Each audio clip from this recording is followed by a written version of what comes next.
क्योंकि आपकी प्रतिज्ञा है।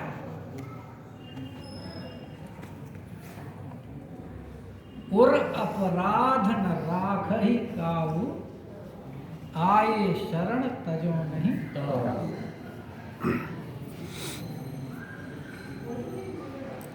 और रघुवंशमणि है,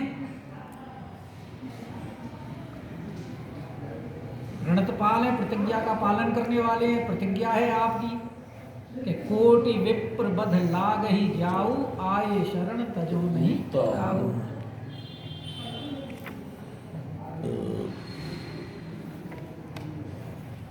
और रघुवंश, वैसे तो रघुकुल में सारे ही धर्म का पालन करने वाले हैं, लेकिन ये तो रघुवंश में मणि हैं।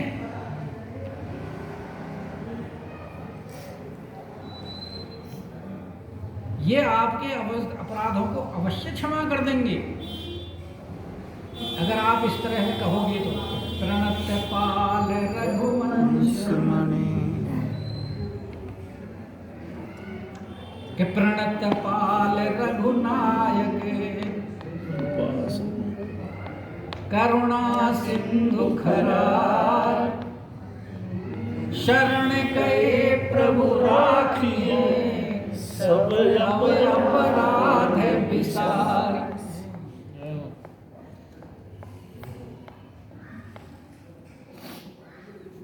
ऐसे ही तो समझाया रावण को हनुमान जी ने।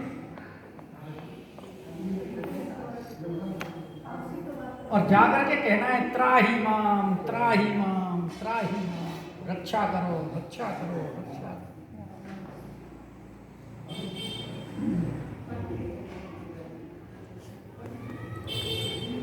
विभीषण ने क्या कहा था आकर के भगवान से? श्रवण सुखद सुनियायो, प्रभु भंजन बहुधीर, त्राहि त्राहि आरत हरण, शरण सुखद रघुवीर। तो जैसे विभीषण ने शरण ग्रहण की और श्री विभीषण को लंकेश बना दिया, ऐसे ही अगर तुम जाकर के कहोगे कि प्रणत पाल रघुवंश मणि, त्राहि त्राहि अब मोहि, मेरी रक्षा करो, तो भगवान इतने करुणा निधान हैं, इतने दयालु हैं, इतने कृपालु हैं कि जैसे ही तुम्हारी आर्तवाणी सुनेंगे,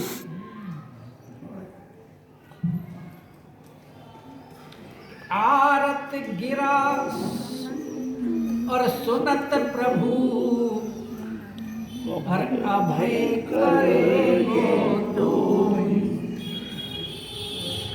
तुम्हारी आर्तवाणी आर्तनाद सुन करके तुरंत भगवान तुम्हारे सब अपराधों को क्षमा करते हैं।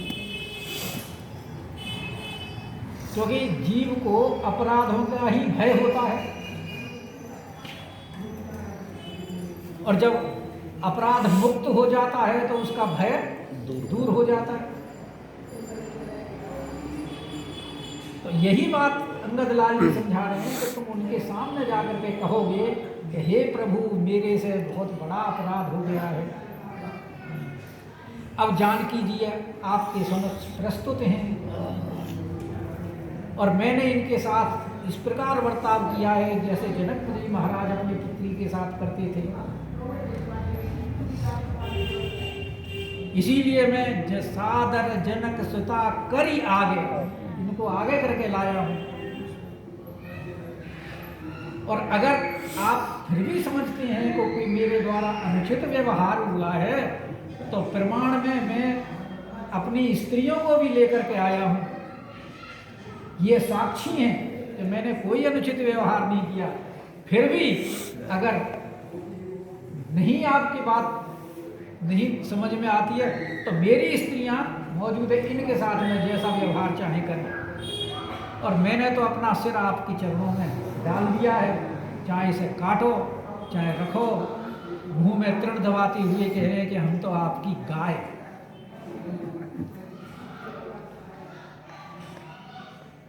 और रावण जैसे अभिमानी व्यक्ति के सामने कुछ इस प्रकार की शर्तें लगा करके अगर कोई बात कहे,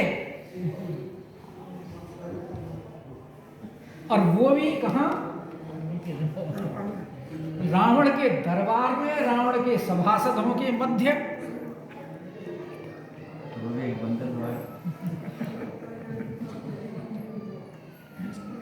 और वो भी बंदर नहीं, बंदर का बच्चा।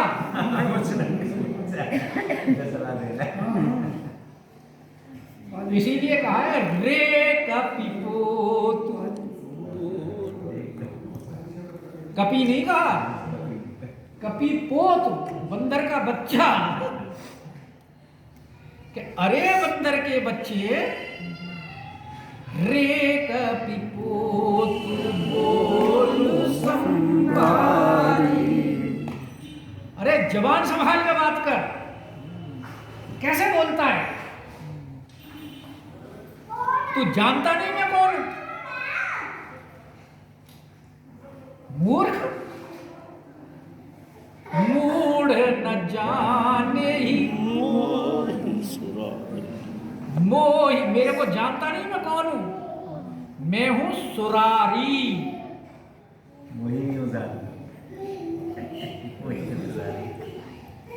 मोही का मतलब मुझे नहीं जानता, तो जानता नहीं कि मूढ़ न जाने ही मोही, मेरे को जानता नहीं कौन हूं, मैं हूं सुरारी।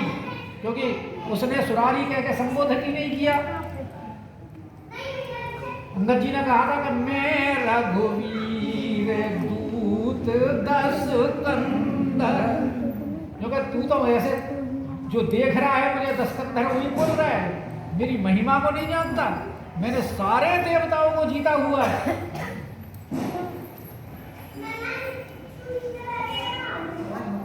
तो मैं तो इंद्र का, देवताओं का शत्रु हूं।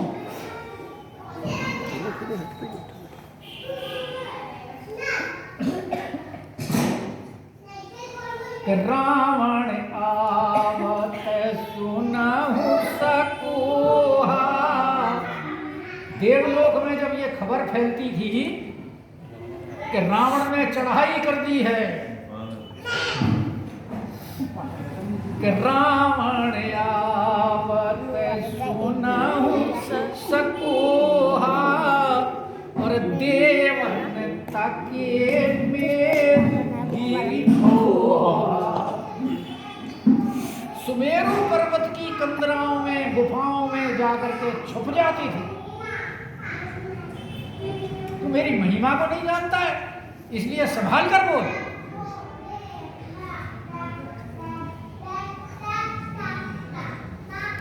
अब फिर तू कहता है कि मैं, मेरे पिता की और तुम्हारी मित्रता थी। क्योंकि अभी तक अंगद जी ने ना तो अपना नाम बताया, ना अपने पिता का नाम बताया, सिर्फ यही कहा था कि भाई मम जन कही तो ही रही मिताई, और तब हित कारण आयहु भाई। मेरे पिता की और आपकी मित्रता थी, इसलिए तुम्हारा भला करने के लिए मैं आया। तो रावण कह रहा है कि तू भाई कह रहा है मुझे, तो कहू निज नाम। पहले तो अपना नाम बता, तेरा नाम क्या है? कि कहू निज नाम जनक कर भाई। फिर अपने पिता का नाम बता कि तेरा पिता कौन? जिस नाते तू मित्रता कह रहा है कि के ही नाते मानी मिताई। फिर उस संबंध को बता जिस संबंध के कारण तू मित्रता मानता है। बंदर के बच्चे का मेरा संबंध क्या? बंदर से मेरा क्या संबंध है जो तू इस संबंध की दुहाई दे रहा है कि मेरे बाप की और तुम्हारी मित्रता थी? और वैसे बड़े आदमियों से सारे संबंध जोड़ने के लिए तैयार हो जाते, तो पता नहीं कहां कहां से संबंध निकाल करके लाते। अरे बच्चों छोड़ दीजिए, तो इसलिए कम से कम बता तो सही। तो रावण ने 3 प्रश्न किए। पहला प्रश्न कहू निज नाम, पहला प्रश्न। दूसरा कहू निज जनक, नाम जनक, पिता का नाम बताओ। और तीसरा के ही नाते मानिए मिताई। अंगद लाल जी ने जैसे प्रश्न किए वैसे ही उत्तर दिया।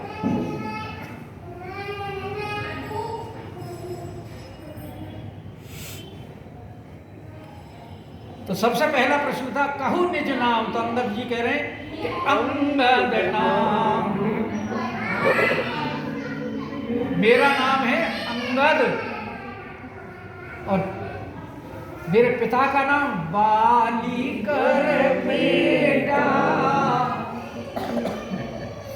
यानी बाली का मैं पुत्र हूं। अंगद मेरा नाम है और बाली का मैं पुत्र हूं। दो प्रश्न का जवाब हो। और तीसरे प्रश्न में वो कह रहा है कि मूढ़ न जान, वो के ही नाते मानिए मिताई, उसका कहते हैं तासो बहु भेंटा, उससे कभी आपकी भेंट हुई होगी क्या? हुई थी, भेंट नहीं हुई थी। कि तासों का बहु भई भेंटा। अब रावण ने समझ लिया, अरे ये तो तेरी ही जन्मपत्री जानता है पुछली। और अगर दरबार में इसने वो बाली का और मेरा संबंध खोल दिया मेरे सभासदों के सामने, तो मेरी तो बड़ी बेइज्जती होगी।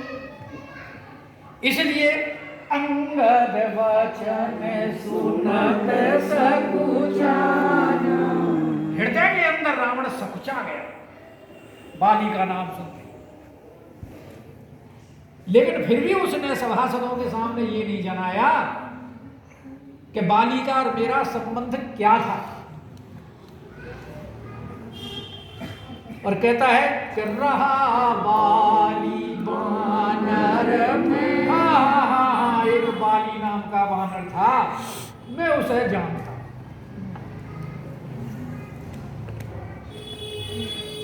क्योंकि अगर ये बताता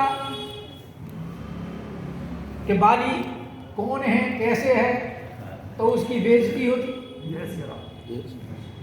लेकिन वो बात बदलने के लिए उसने कि बात यहीं रुक जाए, उसने अब जो राजनीति के 4 अंग होते हैं, साम दान दंड भेद, तो भेद नीति का उसने आसरा लिया। और कहता है अंगद तही बाली कर बालक, अरे अंगद तू उसी बाली का बालक है।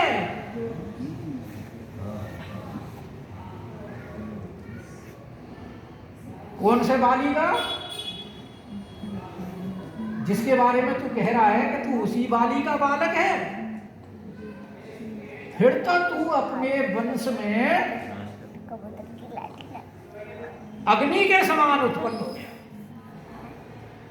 कि उपजेऊ वंश अनल कुल घालक, तो वंश के यहाँ 2 अर्थ हैं, वंश से वंश और वंश से बांस।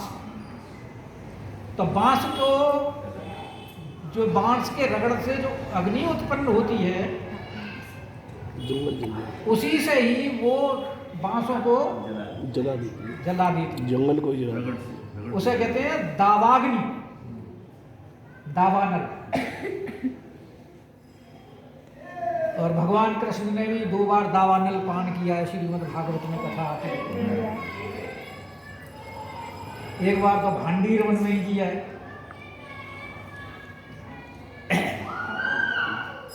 और एक वृंदावन में जहाँ दावानल कुंड है वहाँ किया है।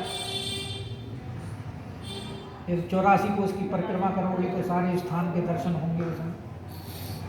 भांडीर वन में तो भगवान ब्रह्मा जी ने और कृष्ण की और राधा की वहाँ शादी भी कराई है, वो विवाह मंडप बना हुआ है, वहाँ वेदी बनी हुई है, स्थान भांडीर वन में।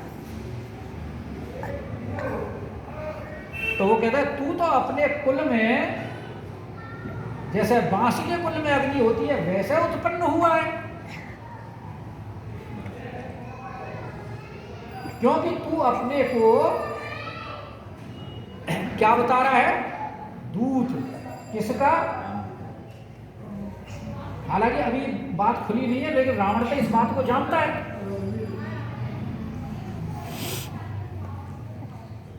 कि खर दूषण तिरछिराय अनुबारी, वधे सकल अतुलित बलशाली। हनुमान जी बता चुके हैं, ऐसे ही पता होगा। रावण को हनुमान जी ने दरबार में बताया है ये भाई, खर दूषण त्रिसरा और बाली। बाली मारेगा जब भी रावण को पता लग गया, लग गया हो ना लगा हो, लेकिन हनुमान जी ने तो प्रत्यक्ष बता दिया, यह तो प्रमाण हो गया, तो इसको पता है। लेकिन फिर भी देखो बात को कैसे घुमा रहा है रावण, कि गर्भ न गयऊ व्यर्थ तुम जायो। अरे तारा का गर्भ क्यों नहीं गिर गया, तेरे को उसने व्यर्थ में उत्पन्न किया, कि जो तू अपने मुख से निज मुख तापस दूत कहायो, तू अपने मुख से तपस्वी का दूत कहता है। तो उसके कहने का तात्पर्य है कि उसे चाहिए तो ये था कि अपने पिता का बदला लेता,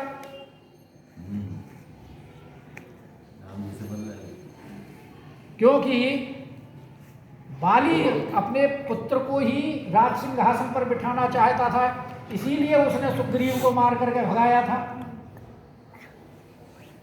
लेकिन बदला लेने की वजह से बजाय तू तो उसका दास बन गया और दूत बन करके यहाँ आया है। और तू भी और तेरा चाचा भी दोनों,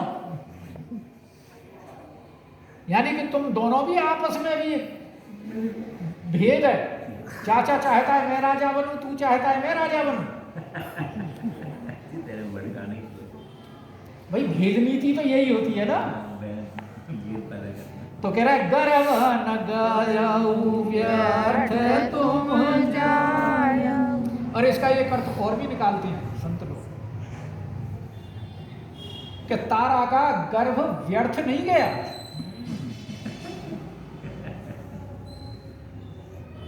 क्योंकि उससे भगवान का भक्त उत्पन्न हुआ है।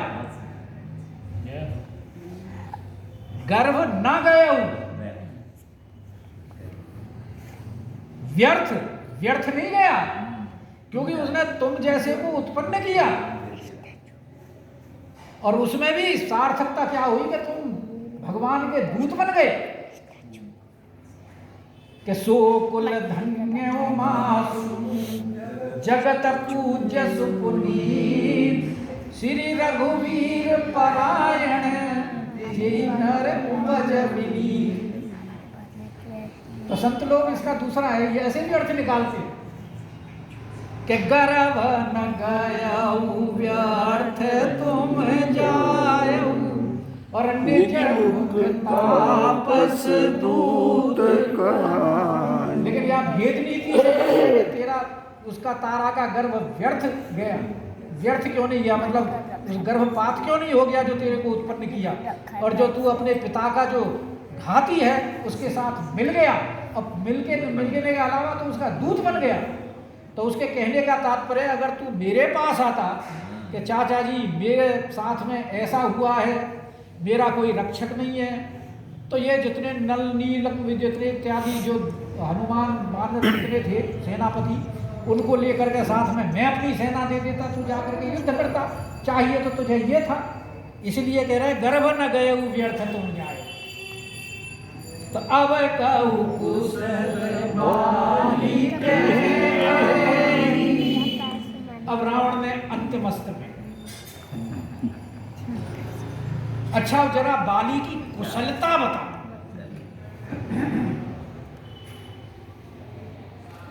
तो रावण का तात्पर्य क्या है कहने का, कि अगर ये कहता है कि मेरे पिताजी तो मर गए, राम जी ने मार दिया, अब वो बताऊंगा। तब मैं कहूंगा अरे तू अपने पिता के घाती के साथ में मिल गया। और अगर छिपाता है तो मैं कहूंगा तू झूठ बोल रहा है। बताया मैंने। तो और तो कुशलता पूछ रहा है, जबकि उसको पता है, हनुमान जी ने बता दिया है कि अब कहूँ कुशल बाली के केही, और बेहसी वचन तब अंगद को। अंगद लाल जी उसकी बात सुन करके हंसे। देखो अंदर से सब जानता है, और देखो सभासदों के सामने कितना बढ़िया बन रहा है भला, कि जैसे मुझे कुछ पता नहीं। अब अंगद जी बोले कि इसके सामने मैं ये ऐसे स्वीकार भी नहीं कर सकता कि मेरे पिताजी मर गए, और ये भी नहीं कह सकता कि नहीं मरे। तो उन्होंने भी जैसा उसने प्रश्न किया उसी प्रकार उसको उत्तर दिया कि ठीक है, आप पूछ रहे हो कि अब कहूँ कुशल बाली के बाली की क्या कुशलता है। तो अंगद जी कह रहे हैं कि दिन 10 गए बाली पही जाई, क्योंकि 10 दिन बाद आप स्वयं ही बाली के पास पहुंच जाना। पूछ लेना क्या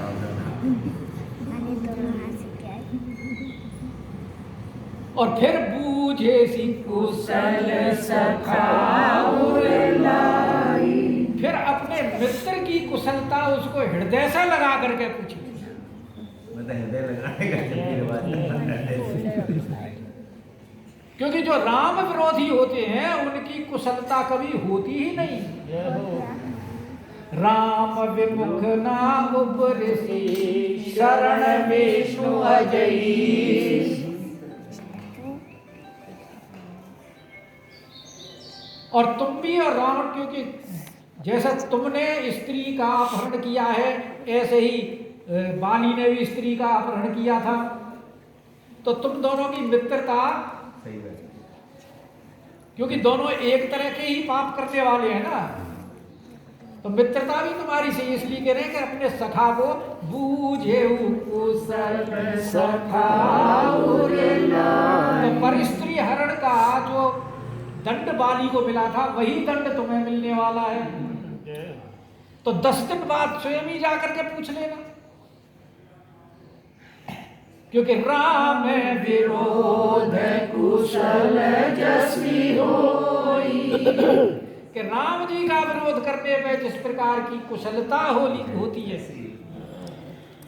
सो सब तो ही सुनाई सोई। तो राम बाली तुम्हें अच्छी तरह से समझा देगा।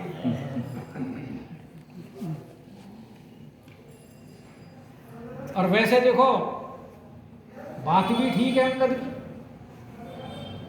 बाली को भी अपने धाम में भेजा और रावण को भी अपने धाम में भेज रहे हैं। जब मरता है तो मंदोदरी विलाप करते हुए यही कहती है ना कि आपने इतने अत्याचार किए, इतने पाप किए, फिर भी भगवान ने तुम्हें अपने धाम में। लंका कांड के अंत में वो मंदोदरी विलाप करती हुई रावण के शरीर पर ये बात कहती है। तो यही कह रहे हैं कि राम विरोध कुशल जस। भगवान के साथ तो आप संबंध बनाओ, चाहे किसी भी प्रकार से बनाओ।